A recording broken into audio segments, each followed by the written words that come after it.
All right, everybody. Welcome to Philo Sapience, where religion meets reason. And today we have the full strength, full house, basically. And we are streaming after a little bit of time. So, welcome, everybody. How's everybody doing? And since all three of us here, that means it's an English stream. And Madin, Kelly, how are you two doing? I'm good. How are you? Pretty good, pretty good. I'm Pretty good as busy, well. I think, Kelly. Sorry. Absolutely. Very busy. All right. I think what I'm gonna do is we're just gonna start with a short, and this short is from Zeeshan. We're gonna see what happens in this, and then we're gonna take it from there. Maybe we'll do shorts. Maybe we'll open the stream for guest callers to join in and put in their case or whatever if they have any questions or whatever they want to ask. But just start off with this short first. All right, hopefully it's visible. Let's run it. Am I correct? Madin, did you say anything or No. you just cleared your throat? Okay.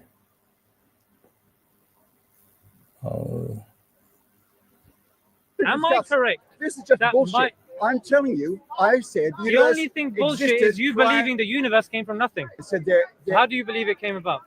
We We don't know. We don't know. We don't know. We So don't why know. are you in this conversation if you don't know? Because you don't know either. Oh, I don't know either. Correct. So my view informs Because your your view. logic. Okay, I believe in Allah. You can believe in Allah, No, I don't believe in that. right? So Well, it's picking and choosing then. Any soon as you're argument showing you've some made logic, at this moment in time, believe in any it, argument has been, disbelieve. well, you're doing it, so I should be able That's to not do the it. only argument. That's literally what I you've done. said to you. You said Oh, to me. science works. I Scientific teach terms. physics, my I friend. don't care. teach physics. Well, you need to quit your day job. Newtonian Gravity. masses. Do we take Einstein or Newton?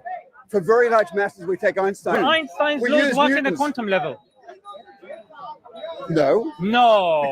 because nothing works on the quantum level. They haven't been able to marry. Absolutely. So is Einstein? Could people say, oh no, use Einstein because it works? What is your point? My point is, you're saying, oh yeah, because science is used in the cameras, there's electricity there. Science works, therefore it's true. Just because something works doesn't necessitate it to be true. That may be You've the case. demonstrated that from the paradigm shifts that we've just What's discovered. the paradigm shift? The paradigm shift was from Newtonian physics to Einsteinian physics. Was there a paradigm shift? One law. You're a physics one teacher. Do you understand anything about physics at all? It seems like I'm teaching you about You're physics. not. Do you understand? When we teach physics at university, we teach Newton's laws. If they're Please so tell me you don't incorrect, teach in university. I used to teach at university. Oh, Let thank me- God let me- for let that. Did you get fired? me- So we'll there be able was to a do it. shift in physics, right? Of course there was. It's always the shift. That was my argument. Physics always improves. What you have now will also improve. Yes. So then you don't What know. you have now won't improve at all. No, that's because it comes from God. It's divine from nature. How do you know? Therefore, of course, it's not going to improve by necessity. Am I Discuss. correct? All right. Any takers? That was. I'm not really sure what to say about this guy. I think he's wrong about. I mean, what is the paradigm shift he's talking about? I think the first part you guys talk. I'll take up the later part, basically, right? Because since- that's more sciencey. We've not heard Kylie talk on this for a while. I think last time you talked was in Urdu, so he's not been on an English stream. Let him do the honors then. Start. All right, Kelly. Okay, so you know what I think. What I would want to know is the background of this conversation. What happened just before this? So I mean, just if I'm looking at, and I guess this is from Zeeshan's channel, right? It is from his own channel, right? Or Yeah. some- This from is some other our Zeeshan's- channel. Zeeshan's channel. Because I think it will depend on the conversation that they were having, and then I can comment a bit more. Then I could provide a bit more useful commentary on this. But just listening to what Zeeshan said, and maybe someone thought that this portion itself has some sort of meaning or some sort of useful argument. I think the initial bit that where Zeeshan said and claimed that this other person's view is that the universe came from nothing just because he doesn't know where it comes from. Now that was totally bogus and nonsense.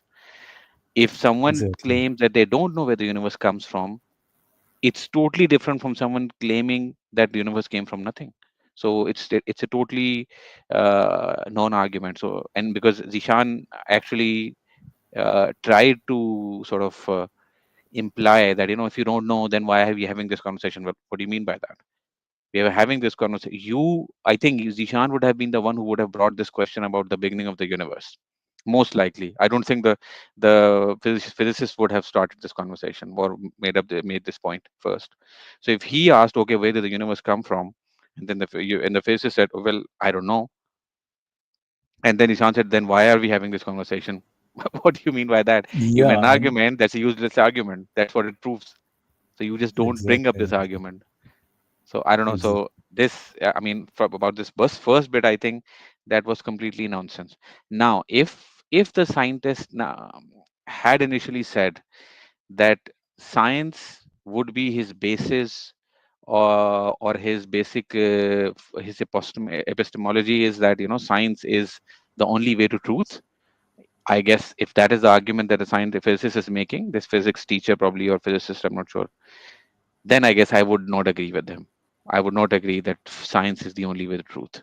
Yes, it is. It will because I think there are things which are beyond science. So me being a rationalist, I think I would not argue, would not agree with that point. And that's my judgment based on what Dishan said afterwards. That maybe this physics teacher said this earlier on. So I'm not sure if this is what he claimed. Yes, physics science is a very good way to sort of arrive, or at least come closer to truth. And I think we employ this everywhere in our lives. So I think, yes, it will be a good way to know the truth, but it is not the only way to know the truth. Yeah, I totally agree with you on that, Kelly. And I think if somebody said, and I would add to that. I mean, uh, I, you know, on the fear of being accused of being adhering to scientism, I would still say that. I mean, I would I would believe in science more than a certain airy fairy kind of hypothesis, basically, or methodology, basically, or epistemology. And what I mean by that, I mean, somebody saying that somebody heard something and somebody heard from something and some supernatural thing, I would still rather be skeptic about that kind of a claim in terms of its epistemic status than believing in something that has come through rigorous scientific methodology, right? So in that So sense, basically, you're talking yeah, about my is response not goes, science. There huh? is not science. It There is is not, not, it's or this not science. or that Yeah, yeah, basically this testimonial, yeah. the testimony approach. Okay. Yeah, yeah. Okay. So I'll I would say testimonial approach. I would still believe, but I wouldn't give it as much weightage, right? I mean, of course, testimony is everywhere, ubiquitous. I mean, even in terms of understanding the scientific innovations that I can't test all these scientific tests by myself. These are coming through testimonies to me, but their relevance is that they are talking about a physical world. So there is an interference between those testimonies through to the physical world. But the snat that comes for a metaphysical world, I think there I'll be a highly skeptical, basically. Anyway, so bringing back to this discussion, he's talking about, so there was a paradigm shift. I'm moving on to the second part. Basically, he's talking about the paradigm shift from Newtonian physics to Einsteinian physics and all those things. So I think I'm pretty sure Zeeshan doesn't understand how this physics works. Everything that we do, majority of the thing that we do in our daily lives, and you know it's still based on Newtonian physics. Your cars are running on Newtonian physics. Your buses are running, your trains, your planes are running on Newtonian physics. There are very few areas where, maybe if you're talking about satellites and stuff, then they're running on Einsteinian physics. Our understanding of the world is Einsteinian because we started looking at farther and farther away galaxies and, you know, objects basically in the universe, and that's one of the things. And he's of course right about quantum level as well. So physics is not unified, but physics doesn't claim to be unified as well. These are all probably just mathematical models of our understanding. And so, Newtonian physics fails somewhere, and so does the Einsteinian physics fail somewhere, right? We don't have a unified theory of that physics, basically. So I'm not quite sure what his point is, basically, where he's getting at. I mean, he's the person, I don't think he, and you're right to say that, he hasn't, we don't have the whole context of the conversation. But then, that physicist is not right. He's saying that I trust Newtonian physics, or I trust whatever physics, basically, right? And he's perfectly within his rights, basically, because it works for most of the time. Anyway, Mahaden. Yeah. I don't know. There's not a lot of substance in this video, but so the professor. I guess that's why you wanted me to talk about it first. Yeah, no, but the professor who's talking seems like a person who is subscribing to maybe like physicalism or naturalism. It sounds like it, because the idea that or the success of science, that he thinks science is more capable of answering the questions of the origins of the universe and so on. And Zeeshan is attacking him on the basis that, but look, that science was wrong here, or something, or there's been a paradigm shift, right? You guys can hear me, by the way, yeah? Yeah, absolutely. Yes, okay. Yes. So there's been like a paradigm shift. So if the scientist's point was that science is uncovering these things, then the paradigm shift doesn't really debunk that, does it? Because the paradigm shift was deduced by what? Science, right? So it's still the fact that there's new information that helps us understand the world better. That itself doesn't debunk science being a more successful methodology. In fact, it kind of verifies and reifies the point that science is a good methodology, because that's the whole point, right? Science is the torchbearer here, uncovering new understandings of reality more precisely and finer grained realities. So the fact that paradigm shifts occur in science doesn't debunk science, right? You need something else to show. If the paradigm shift happened out of non-science, now you have a reason to think, all right, here's a criticism of science, because the science thought this, but then something else, a different methodology came and found out something else contradicted this, and found newfound knowledge. But that's not what happened here. And the other thing is, even though a paradigm shift happened, Newtonian to Einsteinian, whatever, and as Philo has clarified, that it's not really a debunking, it's more like a building up on top of existing science, etc. It's still physics, right? So if you're a physicalist or a naturalist, right, you still have the fact that it went from a Newtonian model to an Einsteinian model. Both are still physics, so you're still within the realm of physicalism, and therefore the professor's point stands that that science and/or physics would be the thing that would answer these questions, and that has a greater footing in this area, right? Because whatever shift that's happened, to Newtonian to Einsteinian, it is still physics. It's not non-physics, right? So we're still within the it still makes an argument for physicalism. Physicalism hasn't been rendered deficient. In order to debunk physicalism, you have to show that the success of physicalism is flawed because we find non-physical realities or something like that, right? It can't be explained through physics or something like that. So none of these debunk these points. So science as a methodology has not been debunked. Physics as an ontological reality, let's say, has not been debunked by what Zeeshan has said, by giving those examples of Newtonian to Einsteinian shift. So the professor's still there. So if the professor's point is we don't know, but science and physics is going to answer it, Zeeshan has not done anything to falsify that. But then let me just say one more thing. I've got lots of stuff to say this, but one more thing is I think the overarching thing that he's kind of hinting at, Zeeshan is hinting at, that it doesn't necessarily mean, because he says, oh, look, science has been incorrect though slightly in something, and therefore it doesn't necessitate. This is a stupid point, right? In what place does anything become necessary apart from in the realm of logic, maybe, or mathematics, right? It doesn't necessitate, right? So the same point, if the professor wanted to be smart, he could have just said the same point back to him, right? Like where in every realm and endeavor, you can think of a situation where you've been false about something, right? Even within religious scripture, right? Once upon a time, people thought Christianity was true, and then Islam came along, and now people think, some Muslims think Islam is true. So would that piece of data show that it doesn't necessitate, because what Zeeshan is echoing up is the problem of induction, right?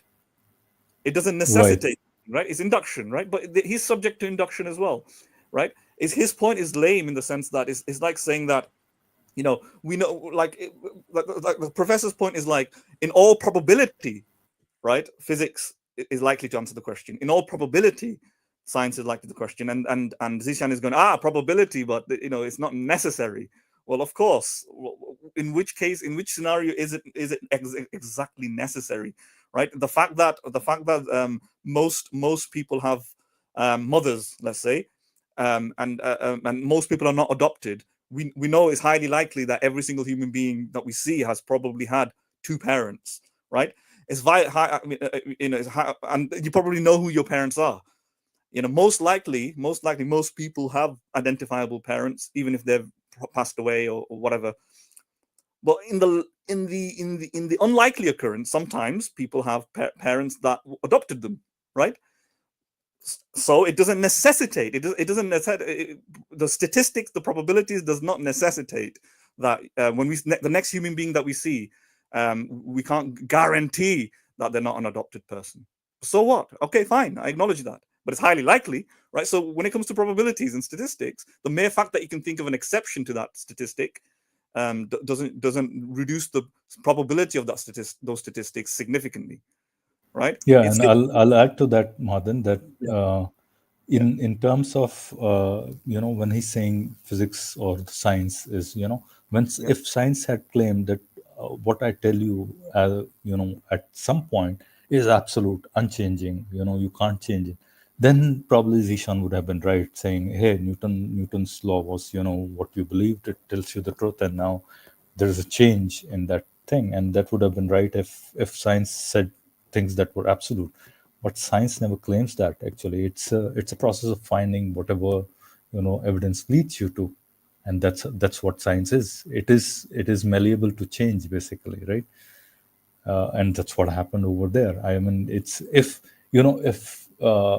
if it were the case, and that could also happen if it were the case that Newton's laws were somehow found to be completely wrong.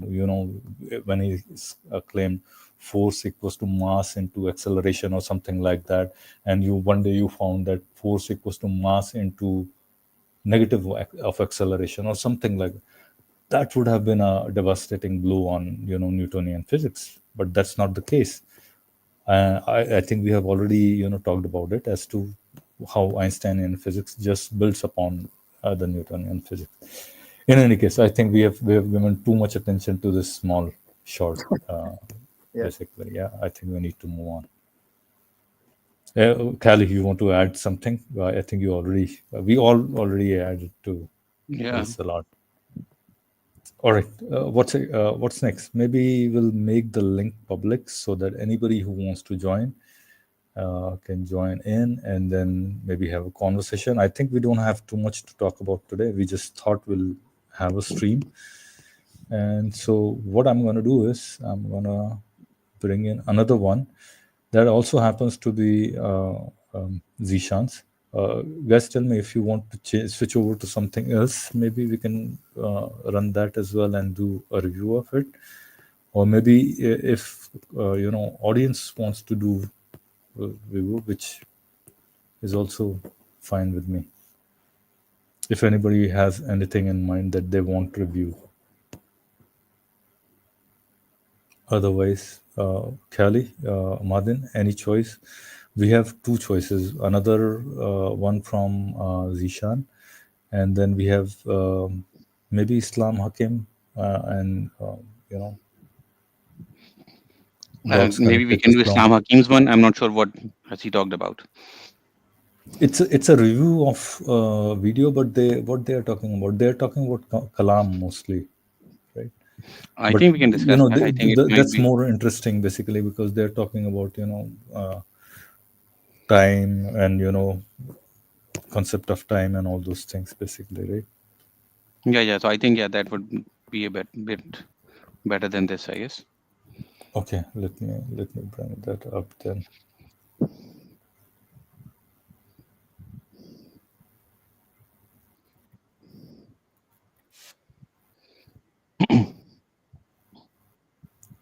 All right, I'm gonna add that here. In the meanwhile, if anybody has, I don't know what was that other video by I was gonna share with. All right, here you have. I don't know this guy. I saw this guy on that Jordan Peterson. 21 atheists versus, or 25 atheists versus Jordan Peterson, right? This guy was there, one of the guys. Ah, this guy. I don't know if you guys saw that. I have not You seen saw that that. video. I have seen Rationality Rules review of that discussion. I think he has reviewed portions of it. So Okay. So this guy was one of those participants in that challenge. So he has his own channel, and so Islam Hakim and Faisal, they are reviewing his conversation with one of the Muslim guy or Christian guy. I don't know who. But let's listen to it, right? Did God always exist? All right, I guess why doesn't God need a cause? Let's start there. Okay, so before we get into his question, the concept that is being determined here is that regardless of whatever argument that you're presenting as that the universe is eternal, about the universe being eternal, it still needs a cause, right? Even the eternal universe requires a cause because of the fact that when you see something that is mechanical, you need to determine where that mechanical mechanism actually came from. Yes, although it kind of depends on your definition of cause. If it's strictly temporal causal, then it's difficult to talk about the notion of cause at the beginning of infinity, because you're talking about going infinitely far back. You've basically already ruined the concept, the conceptual basis before you started. But the thing is, if you're talking about, the word suburb in Arabic, which Kalam would have used, which kind of means cause and kind of means reason. So if you mean must have a reason, then yeah, regardless of whether it's eternity, it must have a reason. And that's also distinct from the must be dependent or independent. So if you have this eternity, or eternal universe thing, whatever, you can say it's necessary, and that be your reason. This is exactly what Graham Oppy does. It's weak. It really is. It makes William Lane Craig laugh. They had a debate together on this, and I agree with William Lane Craig this week. But then, in Oppy's view, it's stronger only by virtue of it has less entities in it than the view with God. But there we go. That argument only works when you're restricted in very narrow lines, as they were in that interaction. So yeah, long story short, yes, it still needs a reason, even if that reason is necessity, because then you said this is my necessary being, and now you've tied yourself in various. So I think the most key point would have been for Islam to explain why is it weak. I mean, he said it that it's weak, but why was it weak? That's right. I was thinking the same thing. Exactly, I agree. Because the whole argument, I think it hinges on that now, because he has moved step by step to that point where he said, okay, this is what Graham Hoppe says, or this is one of the arguments, that the universe could be the necessary existence, and he says, well, it's weak. Why is that weak? That is the question right now.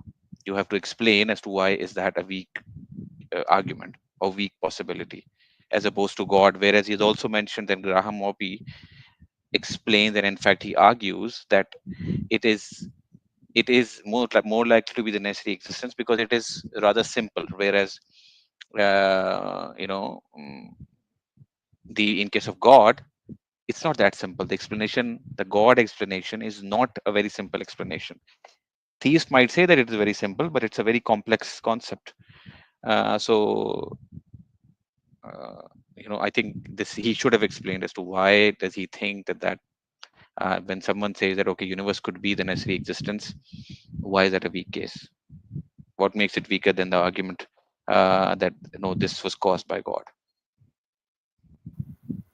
Yeah, and another thing that was dismissed by this is a very valid point. I think we are all thinking the same way. When I heard this thing as well, I thought exactly the same. Why is it weak? I think you have to explain why is it weak. Basically, I think you just can't say willy-nilly it's weak and just move on. Basically, as if you have made a good point. But even before that, I think Fazil said something that universe requires something, cause or a reason. Basically, that's what he said. And I was thinking, why is it a requirement? You have to spell that out. Why is it a requirement?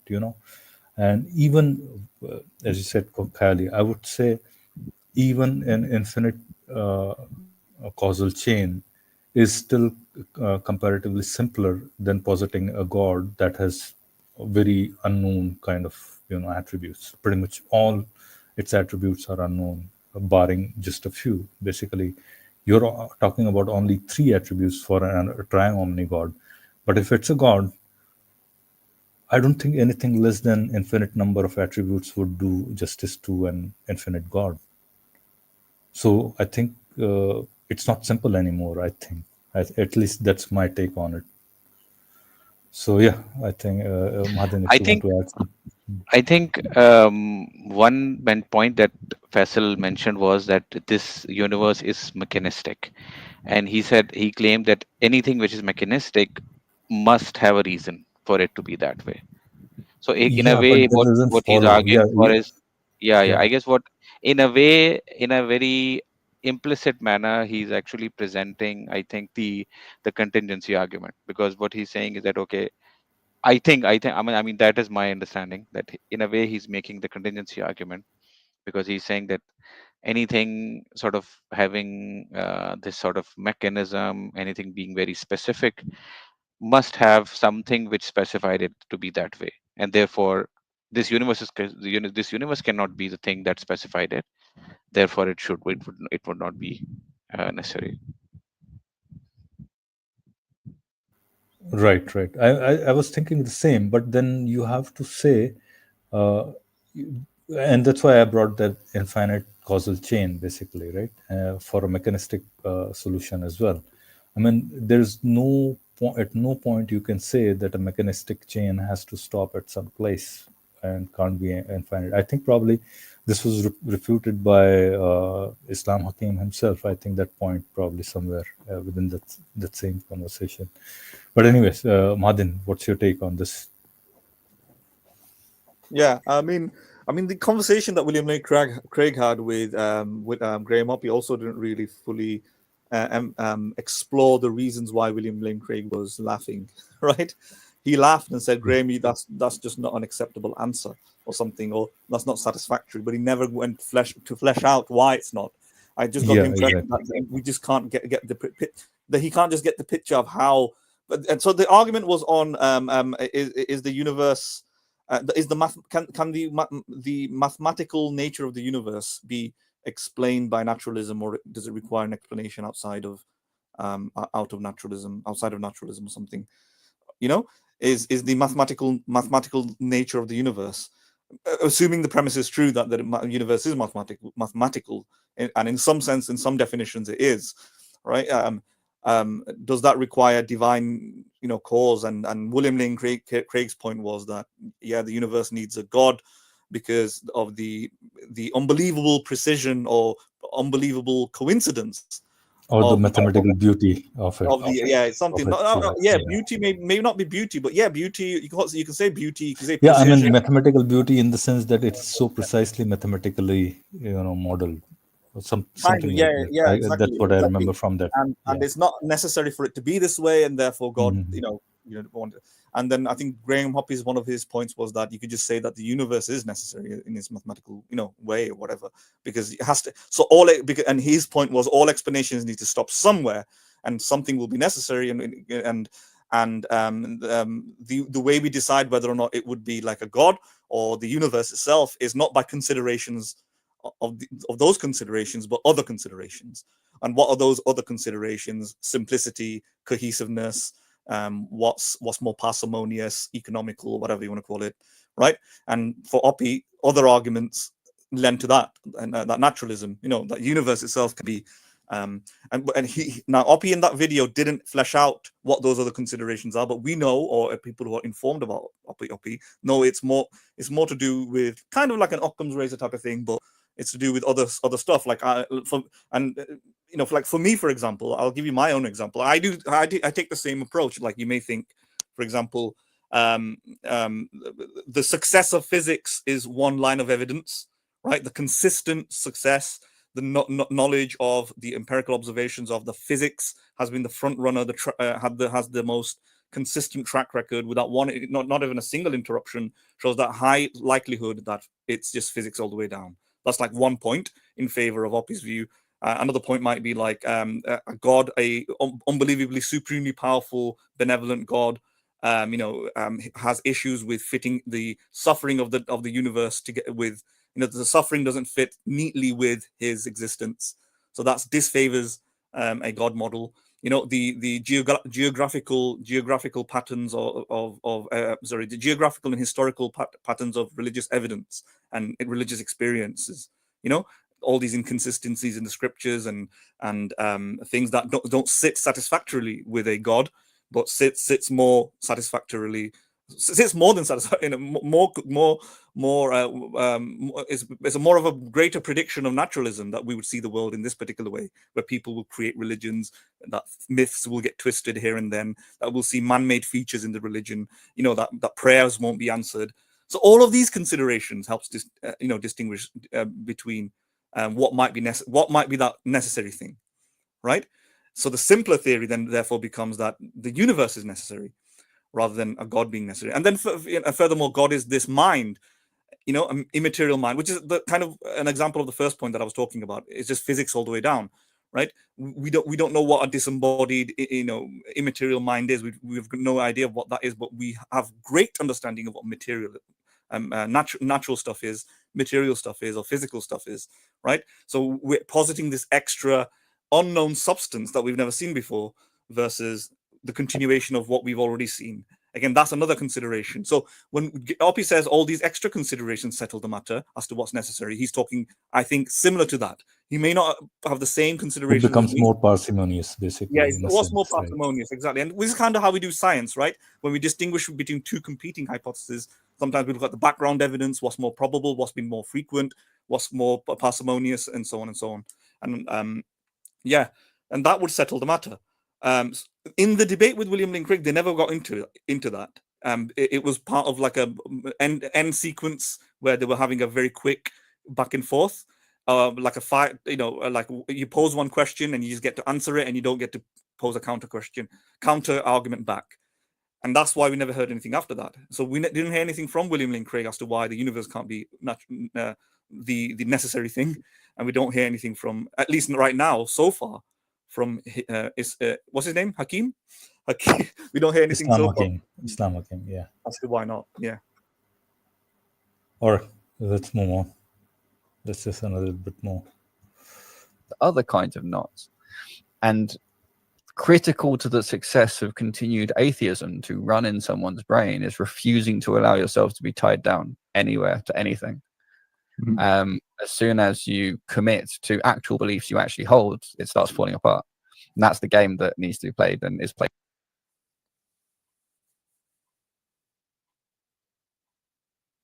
pretty universally by atheists. Not necessarily intentionally, but that's the game I see. And actually, something very smart was said by the guy. He said eternity in time is different from eternity outside of time. And I like the terminology in Islam of Allah Ta'ala being the all-encompassing. He encompasses everything, nothing encompasses him. That is a great example of eternity outside of or beyond time. Because, you know, think about, you can have an, imagine a frictionless ring, and a bead is going around this frictionless ring. Well, it goes around for eternity, but it's clearly very finite. You see what I mean? So it's eternity and time actually just stuck in a very finite space. And if that's the system you have in mind, that's really difficult. Again, you do end up with this quote unquote need for a cause, or at least for an explanation. And if you just say, well, it's necessary, then there's a question, what's necessary? And then they have to somehow disassociate some part of the universe from some other parts, call some of it laws, call some of it fundamental, and that's really where things start falling over. But as long as they remain in the world of conjecture and don't commit to anything and make you feel stupid for committing to something, they're winning. That's how the game works. All right, let's continue, because Martin, did you want to add something? Anybody? But since you paused, I may as well add. I mean, what is he talking about? So he's now making accusations about the psychologies of atheists, right? Which could be just a projection of his own psychology, right? I mean, why should we think he's not doing the same thing, right? he might be leaning towards theism for emotional considerations, or an unwillingness to accept that the physics that he might die and that's it, that's the end of everything. And that's a pretty good strong reason for a bias, right? The unhappy reality of naturalism is perhaps more of a reason to shift with theism, if anything. So I don't know why he's going down the psychological route. But talking about so he mentioned Graham Oppy, but Graham Oppy is, even William Lane Craig has praised Graham Oppy for his astute, academic, almost impartial, unbiased objectivity that he brings to the question of philosophy of the questions of philosophy of religion, right? In fact, Graham Oppy's written a paper on how I don't know if his position has changed or not, because I kind of consider him to be an atheist, but he's written a paper of how neither arguments in favor of atheism or arguments in favor of theism work. He thinks all of these arguments have flaws. And in fact, it looks like he might be an agnostic, but sometimes he leans towards naturalism, it seems. So I don't know what his position is, but he's written papers on this at different stages of his life. So even William Lane Craig praises somebody like Graham Oppy, right, for his objectivity and for his intellectual rigor. He, in fact, William Lane Craig is on a video saying that he thinks Graham Oppy is scary smart, and he probably thinks he's one of the best atheists, if not the best atheist, at least in philosophy, around, right? So now Islam, this Hakim person, he used Graham Oppy's point, and then quickly shifted to talking about, you know, the lack of neutrality or impartiality or objectivity in atheists, or something like atheists are just unwilling to, you know, consider a god or something. But the same person who made that argument that the universe just might be necessary, the one that Islam thinks is weak, right, has been praised by the same person that Oppy was talking to, William Lane Craig, who was laughing at Oppy, as being not like that, not being this kind of biased individual, biased thinker or something. So I'm not sure why can't Islam Hakim just use that segment to explain why it's weak instead of just going on to all these other things. Why is he not just talking about it? You know, what is going on to, you know, it doesn't make sense to me.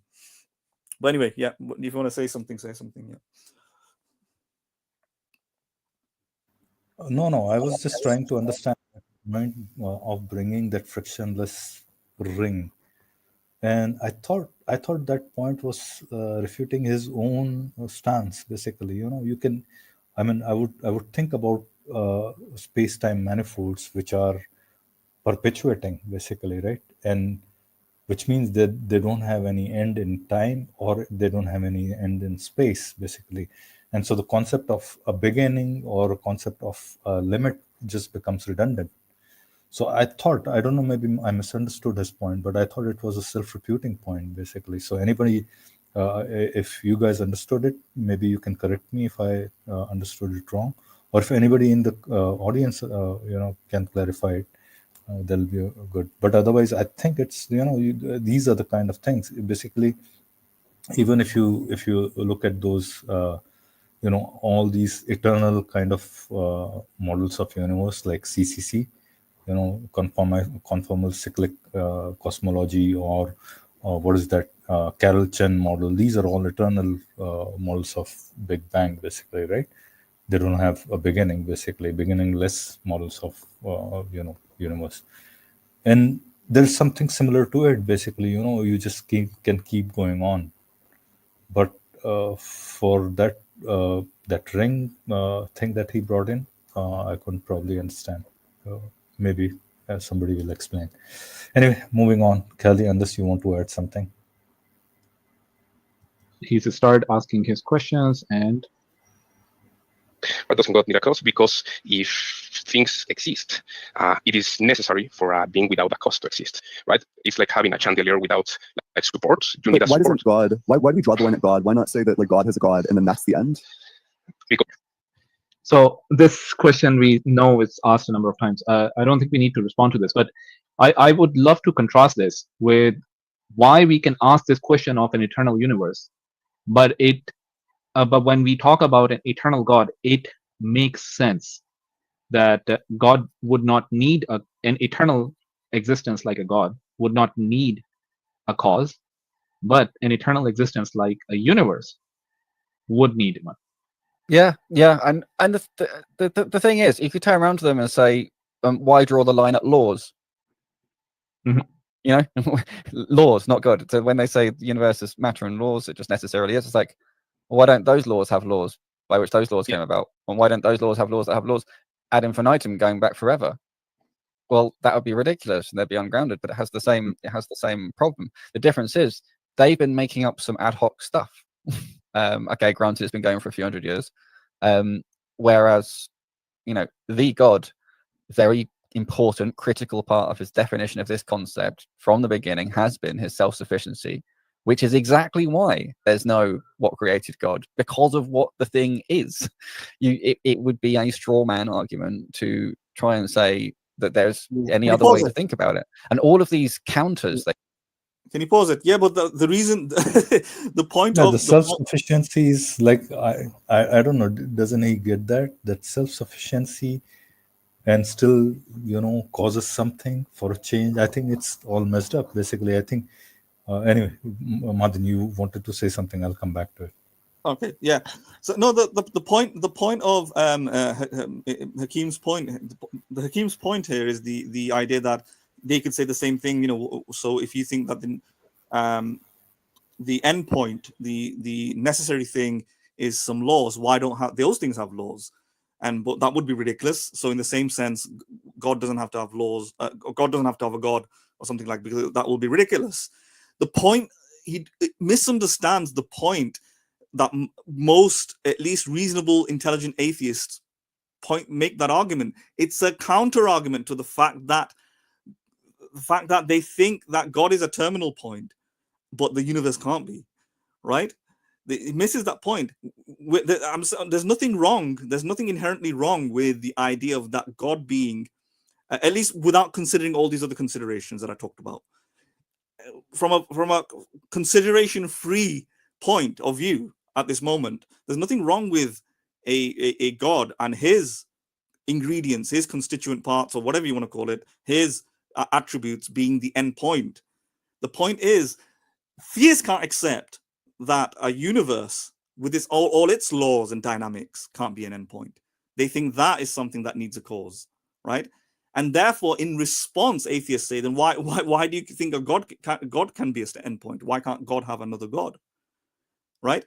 They miss the point, and then Hakim comes along and then points out, but what if the universe was just like that, just to echo the idea that we can have terminal points? Well, we never disagreed that you can have terminal points. It was a response to the fact that they can't accept, atheists can't accept that a universe can have a terminal point, right? That's why why a lot of reasonably intelligent, philosophically astute atheists say, why can't God have a God? You know, why do we think that God there isn't anything behind that God, right? It's not that we inherently think that God can't be a stopping point. It's just that we're happy, we accept that there can be stopping points, and there's no reason to think that the laws of the universe isn't just it. It's just when the theists come back as a rebuttal to that and say, no, this can't be necessary, and that's when we can go, all right, then why should God be necessary? You know, why isn't God have another cause behind that one? It's an argument in response to theists. It's not some just point that we're just kind of throwing out there. Anyway. Yeah, I think I agree with that point. And also, I would like to add that all the arguments that they throw at us or atheists can be applied to them as well. If they want to say this God is self-sufficient, all right, that whatever the physical or metaphysical cause is without God is self-sufficient as well. And now they have introduced this, no, that God is self-sufficient, but wants to create basically, and then he has the power to create, or he has the attribute of creation, and that's why he creates, right? And then same thing could be added to that whatever metaphysical entity that creates or causes the universe to come into being, or whatever that creates universe to come into being, can have the same thing basically. All you need is the only differentiator probably at that point is whether that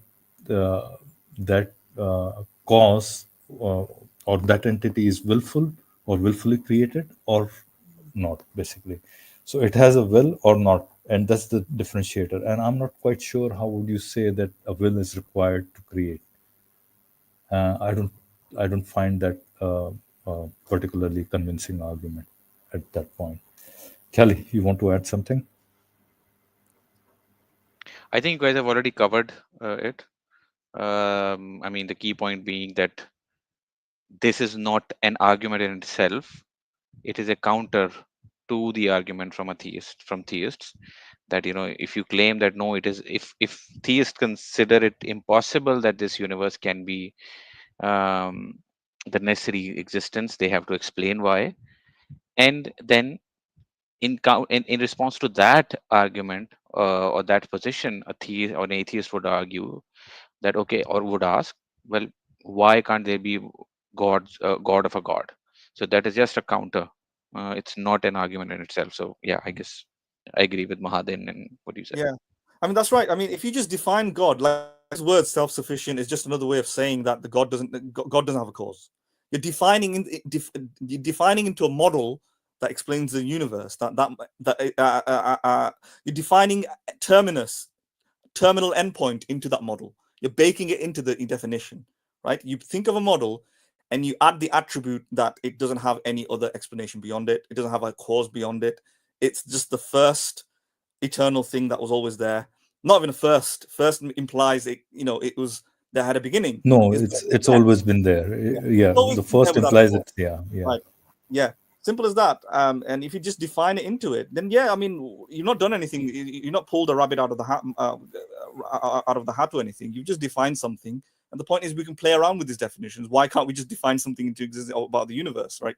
It's just there's something about the universe, the entire universe, the current universe, whatever you want to call it, and just bake into it the definition that it's just the end point. It doesn't have an explanation.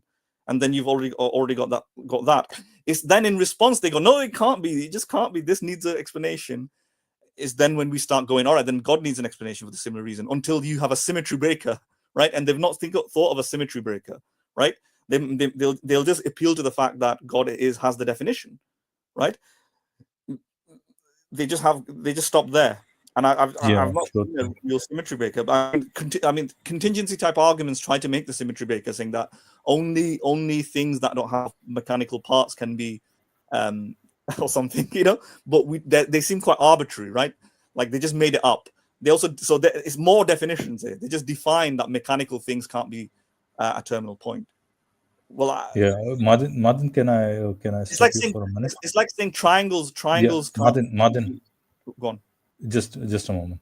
Fine Truth, do you want to hop on to the stream and have a conversation?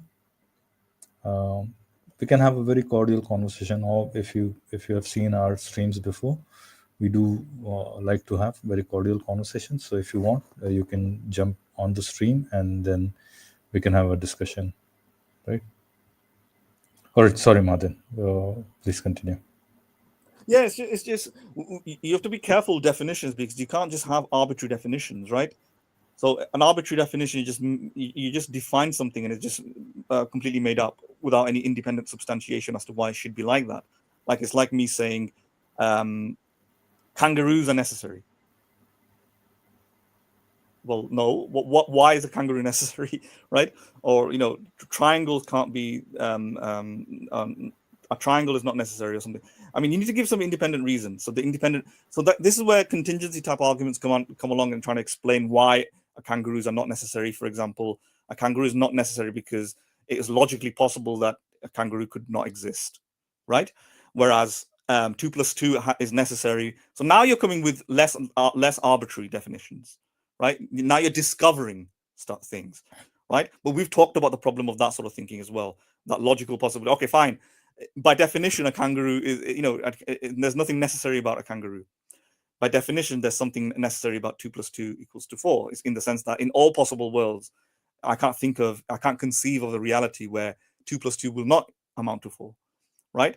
In fact, in any world that it would exist, possibly exist, it will still be the case 2 + 2 = 4. So that doesn't seem like a contingent fact, whereas a kangaroo seems like a contingent fact. Yeah. So that starts making a bit more of an argument, non-arbitrary argument, non-arbitrary type of definition. Instead of just making a definition up arbitrarily, you're going around and looking at these different things, thinking about it deeply, and discovering what seems like it seems like is to be philosophically necessary versus philosophically contingent, right? But we've talked about this in extensive detail. I'm not going to go into it again now, but I don't think any thinking about things being logically, thinking about things in your imagination being possibly false, possibly not existing, like the kangaroo doesn't have to exist, or the world could not exist, and then thinking about stuff like triangles must exist. I don't think that really tells us about what is in the actual world, right? One, and I don't think it tells us about whether or not it's physically impossible. Something is physically impossible, right? For example, it's logically possible that the universe may not exist, and therefore it's logically contingent, right? But it might be physically necessary. There might be something about the physical world that makes it necessary. So whilst I can think of all these possible worlds where the universe may not have existed, it could very well be that this universe necessarily must have existed.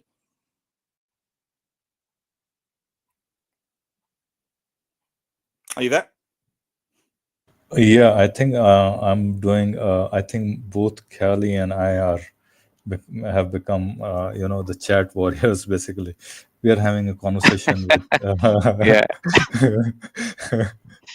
Okay, Yeah. I think Fine Yeah. Truth. If you want, you can join. We can have a very cordial conversation. Yeah. We are not gonna put you under the pump. You can try and do that to us if you want, but we'll be very cordial in our conversation. This is an invitation for you to join, if you can, if you'd like to, because it becomes hard to keep typing, basically, right? And you can ask all these questions up here as well, and it's going to be much easier for us to answer those, and then also that audience can listen to it as well, right? So it serves a greater purpose in that sense. So I would say that it's better if you join, and because you'll keep typing, and then I'll keep responding, and Kelly will keep responding, and then probably will derail this stream altogether. And then Madin will keep asking, "Hey, are you guys there?" Yeah. Let me Okay. just add to the points that I made already. Therefore, Yeah. we need non-arbitrary definitions at the very minimum. But even if you do have them, it's not. It doesn't really tell us much about the real world. Something being factually necessary, I think, is sufficient. Right? We don't need to think about what's possible in other worlds, and because what is possible in other worlds is just part of our imagination, right? And it doesn't inform us about what is actually physically possible, right? It might be conceivable that I can think of a world that is that has people in it with 16 arms, right? Conceivable, logically perfectly valid, right? So, there's nothing inconceivable about that. There's no logical contradiction, right? And therefore it's contingent that it's a contingent fact philosophically that people have 2 arms, because it's conceivable that we can have 6 arms, but it might just be physically impossible. And that there is no such world. There is no such world apart from our imagination able to imagine it, that people can have 16 arms, right? So, all we can say about that is that it's not logically incoherent to have a world. It's not logically incoherent to have a world where people have 16 arms, but it might just be physically impossible to have such a world, right? And that's all that matters. And therefore, this universe just might just be necessary factually, even if it's not logically necessary. It doesn't have to be. That doesn't inform us about any of the physical realities. Whatever the case, we need non-arbitrary definitions in the way we discover these things. In the way I've shown, like you need to go and discover why something is actually necessary versus why something is actually contingent, logically speaking. But here's the problem. I don't think God qualifies like that. I don't think God qualifies as something that is necessary, apart from the fact that he just built it into this definition. Very much similar to the kangaroo. Now, the kangaroo, there's nothing necessary about its existence, right? Unlike 2 + 2 = 4 or something like that, there's nothing necessary about the kangaroo's existence. But what if I just define the kangaroo as something that is necessary? Now have I got around that? No, I played an arbitrary game, right? I've just built into the definition, right? Okay, maybe not these types of kangaroos that are not necessary. But what if we just define into the kangaroo, bake into its concept that it is necessary? Now would it be necessary? Well, it would now be logically contradictory to say that I can conceive of a world where the kangaroo doesn't exist, because a necessary kangaroo must exist, right? But what have I just done? Have I been very innovative here? Have I really discovered something, or have I just kind of made up a definition of a kangaroo with a property that it has a property of necessary in it? Yes, that's what I've done. And I feel like God is just like that, right? God is just a person, and then I just bake into it. It's necessary. It doesn't have a creator. It doesn't have a parent. It doesn't die. It doesn't need an explanation. And by doing such a thing, I've got around that. And now I can introduce God as the final cause or something. Or Yeah, I think all the things that you say God doesn't need an explanation. God doesn't have a reason. You don't require any reason for it. Only if you define it like that. It has its own reason of existence. And its own explanation and all those things. I think this is just a special pleading. Just a special pleading, because you can do the exact same thing with any other entity as well. I mean, if you ask that why for that, I mean, why can't you need to explain certain entity like that, even if it's metaphysical or physical? Then the same applies to God as well, I would say. So yeah. I mean, it's just a special pleading. Yeah, if you just bake it. Kylie, you wanted to add something, no? I thought Kylie wanted to add something. Yeah. I mean, I've heard him saying, because God is the way it is, he is. Just because the God the way is the way he is. So, and then he says by definition and all of that. Yeah, I mean, it doesn't explain. It doesn't give any explanation or any reason whatsoever. And I think you're right, Callie, and I have heard him say something like that. It gives me better explanations for things, that I see in the world, or something similar, something of that tune, basically, right? It makes the understanding of the world much easier for me, or something of that tune. And Yeah, I'm not quite sure that that's a good reason. Basically, right? It doesn't explain much. It just says yes, you find it. Somebody else finds believing into something else, and it makes things much easier for them. Basically, most of the Hindus believe in some. Everything is God. Basically, it makes things easier for them, and that's why I believe it. There, so they should they keep believing in it? I I don't know. And I would say no, of course. And then if you were to be asked the same question, you would say no as well. Then why in your case somebody else has to say, oh yeah, because it makes things things simpler for me. That's why that's not a reason. Sorry, Madin, you wanted to add something. I wanted to say something. It's funny. I mean, kind of what he said is a bit funny. What he said is, if you recall, and I think when I'll say you'll recall what he just said. He said that you claiming that this is necessary. You just started saying this around 200 years ago. While we have theists have been saying this for forever. So that's why. So in a way, they have defined this as self-sufficient as since forever, or since the human civilization started, according to them. And whereas according to him, the atheists or non-believers actually started saying this just 200 years ago. So that's why who the person who said it first, basically they have, I guess, they have the right to have this definition. The person who said it first has the right to define it, or they have the what you'll call uh, copyrights to Their this. stance is They more have authoritative. they have copyrights to this Yeah, self-sufficiency yeah, on their for their concept. No one else can use yeah, it. yeah. Yeah, but That's why. I think the as long as these arguments have been around, like since the ancient Stoics or Greeks or Romans or even prior to that, there's always been these atheistic responses. So I don't know what they mean that this one has been said first, right? Is there any historical, anthropological or whatever evidence demonstrating that indeed the first utterance was this? And again, like Kylie said, why should that's like almost like an ad populum fallacy. It's not ad populum fallacy. It's like an what is it? Traditional prophecy has been tradition. Yeah. It's been the longest tradition or something, the most historical tradition by theists or something. Therefore, it's true. It would be Adventist fallacy or something like that. Yeah, Something like that. Yeah. Adventism or something like that. I don't know what it's called, but it has a name. I'm probably, Yeah, yeah. Advent is something who brings something new, right? Advent of something. So add Adventist fallacy or something like that. I'm just making this up. Yeah, This is a new concept for me. Yeah, so Maybe if somebody therefore, else uses it, then they can therefore, take my name. even if these sort of arguments were thought about in the last 200 years, let's say hypothetically, that's not true, by the way, and we have no reason to think it's true, and because atheistic arguments have existed for a very, very long time, just as long as theism has existed. I mean, even the theists who make these arguments thought about these responses, right?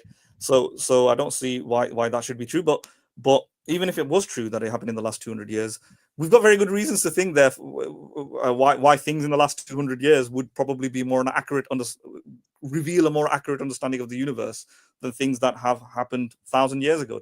Do we not accept, for example, the millions of billions of facts that has been refuted thanks to 21st century science and information and data is correct? We don't just go for the last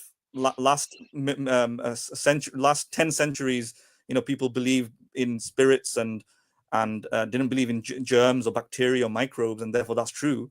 No, we kind of go ahead with the germ theory today, right? We pretty much accept that, right? So it doesn't invalidate the germ theory, the mere fact that the germ theory was figured out more recently than compared to the other theories that tried to explain how germs and diseases form, how diseases form and why diseases happen, right? No, it doesn't. So there's a reason for that. That is because we've just become more intellectually sophisticated in our methodologies, tools, information, ideas, and the enterprise of knowledge, the complexities of knowledge, and the networks of knowledge has shifted. We've had a paradigm shift, you can say, where 500 years ago, 1,000 years ago, people probably had more reasons to think super things could work, or in the sense that we didn't really reconcile or consolidate the knowledge from all the sciences because the sciences were a bit more weaker. and inferior. And then we've had this kind of massive what's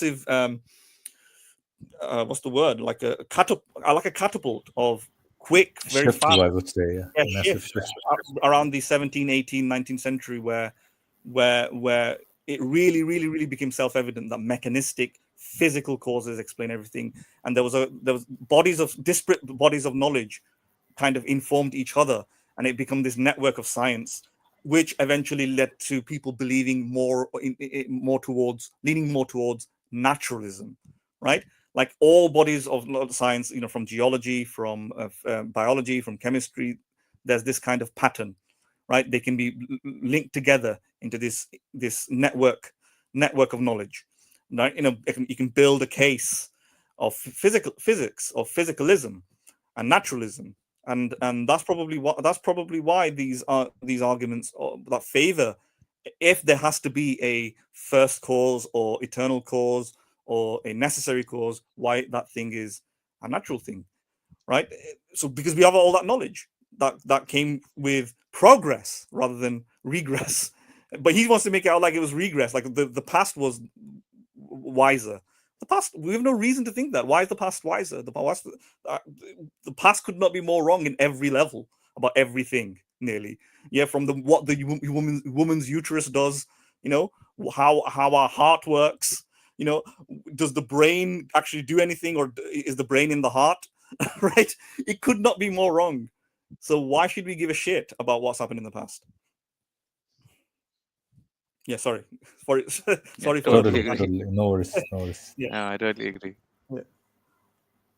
Shall we move on? Yes. Okay. They have all of these, rejecting theism positions come from rejecting that definition. They're not independently constructed or independently constructible even. They all live and die on the history of the monotheism in particular, that they were built, or different kinds of theism they were built to reject, or they built themselves up by rejecting. So it's a deeply hypocritical question, and I often wonder if these people really see their own hypocrisy and don't care, or if he just doesn't see. Why can he appeal to laws and that's fine, whereas appealing to God is something he thinks, and I think this comes from the same sickness where God is treated as any other material thing, which is, and it's funny because when you talk about this in a purely analytical philosophy circles, the idea, if someone said, oh well, you've got all these contingent things and then you've got a non-contingent thing, why isn't the non-contingent thing contingent as well? All of the philosophy lecturers would just look at you like a complete and utter moron and tell you to start from the beginning with like the first thing about philosophical discourse, because that's all he's saying is I think this is utter dishonesty, by the way. I think he is. I don't think he has listened to Graham Oppie as well, or any of these philosophers, right? I think their hypothesis, I don't know by whom. I think probably even Graham Oppie says in one of his lectures that I listened to, that he's not averse to saying that he's more inclined to think that there has to be a necessary being, but he doesn't think that's a necessity. He thinks there could be an endpoint at a contingent thing as well, or it could be a set of contingent things. Doesn't mean, he's not settled on it. He's not 100% sure that there has to be a necessary being at the end, end of all this, basically, right? So I'm not quite sure why is he saying that they are complete morons. Basically, I don't think so. It's a pretty holdable position, or you won't say that it's completely illogical position to hold. It does seem like that one necessary being is the complete. Why not many necessary beings? I don't see a problem with that as well. I don't know. What do you guys think about that? I think Cali is more in line with one necessary being, but Yes. of course, Not one but necessarily, but yeah, there are necessary reasons to being. believe that essentially it could be simple, and one, I tend towards that.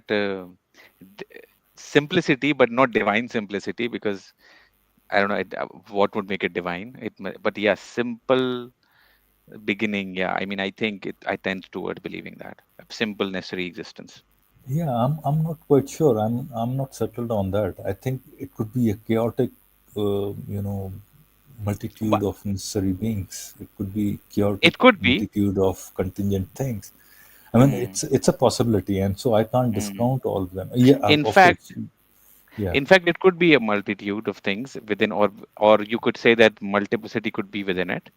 yeah. Yeah, I mean, yeah, that could be the case. In fact, yeah. I'm open to that possibility. Yes. Right. All right, Madan, you want to add something to it? Well, I'll just say that when he says that philosophy professors, they would admonish somebody for suggesting the idea, why can't a contingent thing, what was it that he said? Why should a non-contingent thing not be contingent? Why should there be an endpoint at continue an unnecessary thing rather than a contingent thing, basically? Yeah, let me just hear that Philosophy, part. I think he's just making it up. I don't Let me think just hear any that part again. philosophy professor. Yeah, Let me just hear yeah, that I'll part. play it. Contingent as well. A little bit more. All of the philosophy lecturers, the non-contingent circles, treat as any other material, and I think this comes from the same sickness where God is treated as any other material thing, which is, and it's funny because when you talk about this in a purely analytical philosophy circles, the idea, if someone said, "Oh, well, you've got all these contingent things, and then you've got a non-contingent thing. Why isn't the non-contingent thing contingent as well?" All of the philosophy lecturers would just look at you like a complete and utter moron and tell you to start from the beginning with like the first thing about philosophical discourse, because that's all he's saying is Pause it. Pause it. Yeah. So philosophy people would probably look at that and go, "Oh, a non-contingent thing. Why shouldn't that be contingent as well?" But because by definition, a non-contingent thing is not contingent, right? That would be the answer to that, right? But the point that he's making, he's misusing or abusing, right? Yeah, true. A non-contingent thing, something that is not contingent, which is by definition, I suspect, necessary, can't be contingent. And something necessary, logically necessary, can't be logically contingent, because it's a contradiction. But we're just playing with words there. That the skeleton is fine. The skeleton is fine. But what is he using this point for? Why is he exploiting this point that he's making for? He's exploiting this point to suggest that it is similar to the point of when atheists say, "Why can't God have a creator?" It's not. They're not the same. They're not the same things. Because what's in dispute, whether or not God is the non-contingent thing. Can you see that? The dispute is over whether God is a non-contingent thing. Nobody's quarreling over the strict logical, the validity of the strict logical point here, which is a non-contingent thing, which is a necessary thing, is not contingent. Nobody's contesting that. And yes, philosophy professors would also accept that, I suspect. I mean, I don't have any consensus on it, but I imagine this is plausible. But people are contesting whether God is it. I thought his point. One minute. People are contesting whether or not God is that non-contingent necessary thing. He's shifting from the substance of what that thing is to the skeleton of the discourse, of the logical validity. No, that's not where the dispute lies, right? Because we're disagreeing over what the necessary thing is, right? And he's trying to point out, well, if something is necessary, then it doesn't have any. No, we're fighting over whether it is necessary in the first place. The points that we're making, why can't the material thing be that necessary thing that doesn't have any contingent, that isn't contingent and therefore doesn't need an explanation? We're fighting over that. You can't just reinforce the point by saying, "Oh, that you're going against logic here." No, we're not. The logic is accepted. It's the particulars, the substance of what those things are, what it applies to, that's being disputed. Can you see what I'm saying, or have I complicated it? No. I mean, your point is valid. I think both the ways that I look at it, I think it's valid. The one point that I was making earlier, was he's saying that the endpoint has to be a necessary thing, and that's what is disputed. I mean, that's what, if you said why is it necessary rather than it's the endpoint itself being contingent, why can't you end over there? And no philosophic professor would accept that and would call you a moron. And I said, no, that's not the point. I think you're bringing another point than what I was bringing, pretty much, right? But yeah, your point, I think your point is about brute facts, contingent brute facts that I'm talking about brute facts, basically. Right? Yeah. And the thing, I don't think he was talking exactly about that. He's talking about the mere question of why God has to have a creator, what's God's cause, and why God is not why God is the endpoint.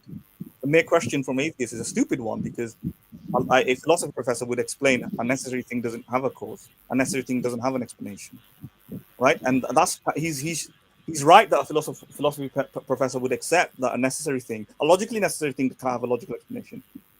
A logically necessary thing can't have a logically necessary, is not logically contingent, therefore doesn't have another explanation beyond it. They'll accept that as a strict matter of logic. But he's shoehorning it to serve his purposes, which is to suggest that that the dispute is about that atheists are not accepting the fact that necessary things don't have an explanation beyond it. A strictly logical person can accept the idea that by definition a logically necessary thing doesn't need any further explanation. The dispute is about why is God any more of a better candidate for that than any other natural one, and where's the symmetry breakers? That's where the dispute is. Not just playing around with words and saying, well, you're asking a stupid question, affront to logic. It's an affront to logic to suggest, no, I know it's an affront to logic, but why should God have the property of necessary versus all these other candidates? That's where the dispute is. And explain to me how beyond an arbitrary definition, you've discovered that God is a better candidate. And they've not shown that. That's what the dispute is. And what you're saying, Philo, which is that a brute fact, a brute fact, I think a brute fact would still be logically contingent. But that they accept that people in philosophy accept that. It's called a brute contingency, if you want to call it, right? It's a brute contingency, and it has no explanation beyond it, right? But a brute contingency. So here's where it gets a bit confusing. When somebody's saying it's a brute contingency, they might be saying it's factually contingent, but logically not necessary, right? Logically, you can think that it can have an explanation beyond explanation for it. Logically, I can conceive that it not existing and therefore has a cause. But it's factually brute. There's different forms of brute existences, right? Something that is contingent, and similarly, you might think something is factually necessary, but it's still contingent in the sense that I can think of it not existing in another world. And that's what I kind of think that's the best case that we have for for naturalism, in the sense that I can't tell you whether or not I can't tell you what's in any other world, what is or is not in another world, but I can tell you in this world that it might just be the case that the universe is factually necessary, and if the universe is factually necessary, it doesn't mean it's logically necessary, right? It can be factually necessary but not logically necessary. And in philosophical worlds, there's a distinction between the things, in the sense that in a factually necessary thing is, in terms of the laws of physics, it could have just not been any other way. It's physically impossible. Yeah, it's still contingent, basically. Yeah, but it's contingent in the philosophical ontological way, where we think about it in our heads and think, but I can imagine it. Totally. That's all we mean. Unlike, let's say, a married bachelor or a square triangle, these are necessary, right? In all possible worlds. From my armchair, I know this. So yeah, and people like Graham Oppy may entertain the concept of a brute contingency, that the universe is just a brutally contingent thing that is not factually necessary. It's just a brute contingency, meaning it has no explanation beyond it. Right? So the difference between a brute contingency and a factual necessary thing is that a factual necessary thing has an explanation within itself, and a brute contingent it's just random, or just not even random is the word. It just doesn't have any explanation. It just is, right? but I can still think of it not being the case like that, right? And that people who go down that line of thinking the mere fact that I can think of it not being the case like that gives me reason to think that I can therefore posit another cause. They give in my opinion, too much credence to logical possibilities, right? I don't think from our armchair this has any effect on the real world, and this is why I think about factual realities more, right? In the factual sense that if something is just a brute contingency or a necessity, right, then that's just it. The fact that I can think otherwise tells me nothing about what actually can happen in the real world. The fact that I can think of Kylie having a 16 arms doesn't mean it's actually physically possible that Kylie can have 16 arms. Although I can imagine a one world in which Kylie can have that. And similarly, the fact that I can imagine this universe not existing does not mean this universe can not exist. It might be the case that this universe cannot not exist.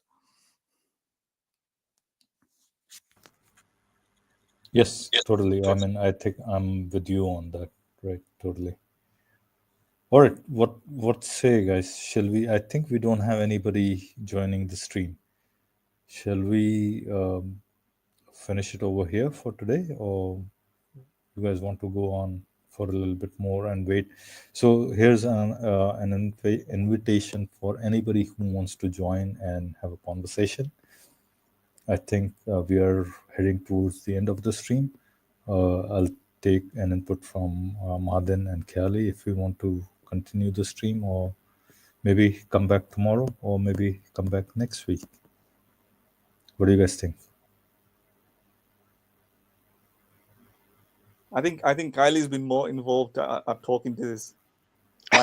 yeah, a bit. Kelly is busy with his conversation with Fine Truth. Yeah, all right, Fine Truth. Maybe next time you'll join. I hope. So Fine Truth, no why pressure. don't you just talk on the screen? Like, why are you typing? Why don't you? No, I think we should. Maybe he might have. Yeah. I think he said that he can't. I mean, he might have his reasons. He said he can't come on the stream. All right, Kelly, what do you think? Shall we go on a little further in the video? I think or?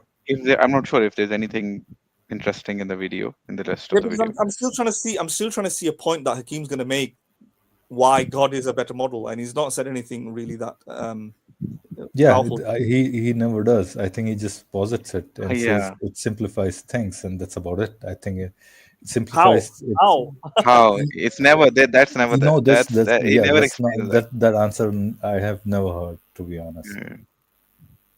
I think he even based on what how much I've listened to him to date, I feel that he understands that from a purely philosophical or logical perspective, even the case that he builds, it's only a probabilistic case, and then the rest he actually builds on. He didn't say it, but emotionally, because I think he sees it inside out. Basically, he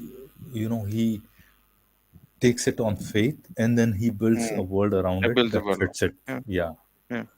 So that's what my thought was. Sorry, I interrupted you, Kelly. Go ahead, please. No, I mean, so I think my feel is that now I cannot be certain, but this is what I've understood from his arguments and the way he has argued for it. So because even in the video where we were reviewing his contingency argument, it seemed like he's open to those kind of possibilities, but he at the end he just said no. But God is a more, I think, what was the term that he used? Meaningful explanation, or more has more explanatory power, or something. More like explanatory power. Yeah, God has more explanatory power. What is? I mean, why does he think that? I don't think he's ever explained that. Yeah, I think it just. he isn't. I think it just feels like that it has more explanatory power. That's all. So that's what I think.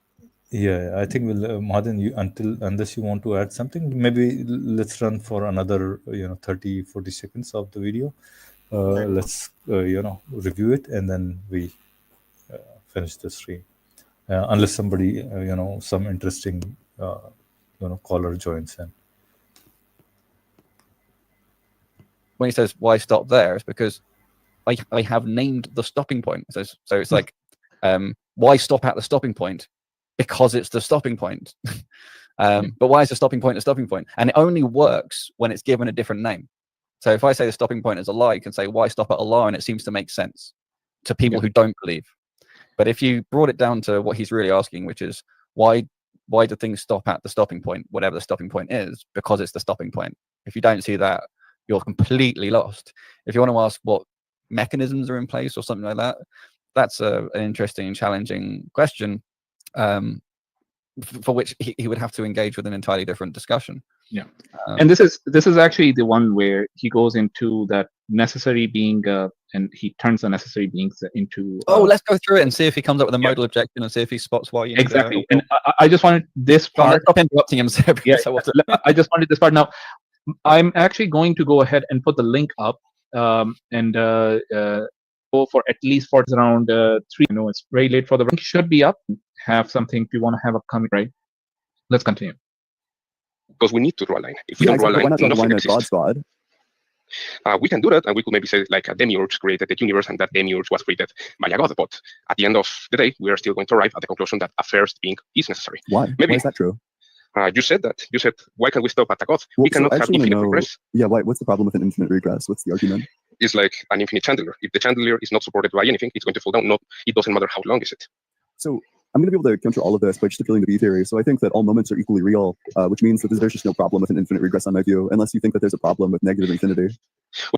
Okay, he's making a claim here, which I think needs to be unpacked for some of our audiences. He's claiming that on the B theory of time, you can actually posit that because all moments are equally valid, hence you can claim that infinite regress is possible. How does that actually work? And why would you not accept an argument like this? Well, I mean, first of all, I just want to mention how much it grates me that he's saying, oh, well, if you say this, I can just make this convenient assumption, like B theory, and the fact that I can make that assumption now refutes your position. And later, he would switch and deny B theory if it suits him. That's actually true. Okay. Guys, am I still here? What is it? Mine here? So we'll just give him a. He's I think that you know where to draw a line. Again, you see, what Hakeem has to understand is that an atheist or a non-believer does not have to stick to a single position. He just have to say that, okay, these are the other possible kind of explanations that we can have. And so he just gave one of the possible explanation that, okay, maybe the infinite regress that's not impossible. I don't know. I'm not sure whether it's impossible. So why can't that be the case where B theory of time it's true? So if that is true, then then again your argument won't stand. That there must be something ultimately something a first existence should exist. So I mean, again, I think Hakeem is making a mistake over here. He's saying that, okay, he's not sticking to a single point. Well, he's giving you other possible explanations, whereas the theist is arguing that no, there's only one possible explanation. So to refute his argument, the atheist does not have to give you another certain position or a certain explanation. By certain, I mean another absolutely true explanation. He just has to say, okay, there are these other possible explanations than that one could think of or one could argue for, and why can't those be true? So an atheist has the burden to disprove all of these other explanations in order to ultimately come to the conclusion that no, there's only one possible way to explain this, explain existence, explain reality. Whereas a non-believer just has to say, no, I think all of these things, all of these other possible explanations could also be true. So therefore, or I have no reasons to not believe in other explanations, including God. So then so that's why I don't assert the existence of God. Yeah, I totally agree with that point. I think all you need to do, and the reason behind that is their position is stronger. It's not the level footing, basically. The starting point is not the same, basically. they think they are at 1 and they think atheists are at 0. So all atheist has to do, or non-believer has to do, or even agnostic has to do, is to just say, okay, your position is you have a stronger position. Why don't you say that these possibilities, if you have to do that, say that your position is the only position, then you'll have to refute all the other positions, right? And they just are impossible, either logically, most likely logically, because these are only logical possibilities. So even if you think that physically though you can't do that, you'll have to still do it logically, right? Refute them logically that they are impossible. Otherwise, they remain possibilities, basically. And in terms Hakeem of, is yeah, okay. sorry. Go ahead. Carry No, on. go ahead. No, only point I was trying to make about was that B theory of time. I think they brought in B theory of time, and what I'll say about B theory of time, it's at least I'm more tilted towards B theory of time. And one reason is, if you think that space can exist without being broken up, so can time basically exist. Because if you consider space time as continuum, as in Einstein's theory, then it seems more likely that B theory is true, basically, because then you have just one continuous 4-dimensional block that exists at all times. I mean, to say that it exists in all times is redundant, probably. It just exists, basically. That's about it. And all we see is time slices. That's about it. Anyway, Kelly, go ahead, please. No, I was saying that Hakeem is right in saying that if somehow someone disproves B theory, then he'd say, okay, V theory has been disproven. What about this other explanation, possible explanation? So he's right. Yeah, that will be the atheist or non-believer's response, because until, and as I said earlier, until and unless the theist disproves all other possible explanations, a theist position cannot be proven, because his argument is that there is only one position that is viable. So he has to disprove all the other positions. So yeah, Hakim has to live with that, or he has to accept that, yeah, even if you disprove one of the other explanations, you have to then move on to the other possible explanation and disprove that as well. So yeah, that will be the case. And he You have taken on realizes, that burden. yeah, and he realizes that as well, because most arguments that try to make the argument that God is the explanation, they try to show all these other possibilities can't happen. You can't have an infinite regress. You can't have a first cause that is just physics because of this reason. They try to kind of exclude all these other possibilities and say God is the best explanation. So he already knows that. So why is he complaining about it? I don't know. Yeah, he should not be complaining about that. He should William accept that, yeah, we right? have that burden of Hamza proof. Tzortzis does We that, have to do it. Yeah. They I mean, that's what they do. That's why they got a paper explain. They've written papers. Well, Hamza Tzortzis is just a carbon copy of, not a carbon copy, a bad copy, a poor Lane Craig. Yeah, poor plagiarism of William Lane Craig. But William Lane Craig, for example, tries to show all these other possibilities are either impossible or unlikely compared to the God model. Yeah, because he tries to show there's a symmetry breaker.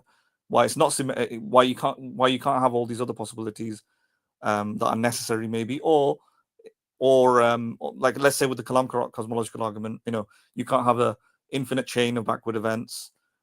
You can't have something come from nothing. So there has to be something, and then narrows it down to like a God. All right. Everybody understands that. So I just don't understand why he's doing.